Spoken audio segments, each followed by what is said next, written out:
இன்னைக்கு பெண்களுக்கான உரிமை தொகை கொடுக்குறாங்க பாத்தீங்களா, உரிமை தொகை அப்படின்னு சொல்லிட்டு. ஏன் பெண்கள் கடந்த 2000 ஆண்டுகளாக எப்படி தீண்டாமைன்னு ஒரு சாதி இருந்ததோ அதே மாதிரி கடந்த 2000 ஆண்டுகளாக எல்லா சாதியில இருக்கக்கூடிய பெண்களும் தீண்டாமை மாதிரியே இருந்தாங்க, அடிமையாவே இருந்தாங்க. எல்லார் வீட்லயுமே பெண்கள் அடிமையாவே இருந்தாங்க. இன்னைக்கு அவங்களுக்கு தான் பெண்கள் உரிமை தொகை கொடுக்குறார் முதலமைச்சர் ஸ்டாலின் அவர்கள்.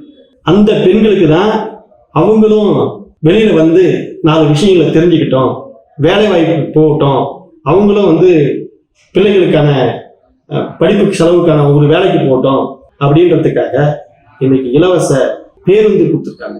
இப்படி இந்த சமூக நீதியினுடைய அடிப்படையில தான் ஒவ்வொரு கட்டமா யோசிச்சு திராவிட முன்னேற்ற கழகம் தான், திமுக தான் இந்த சமூகத்தை, தமிழ்நாட்டை ஓரளவு விழிப்புணர்வு பெற வைத்திருக்கிறது.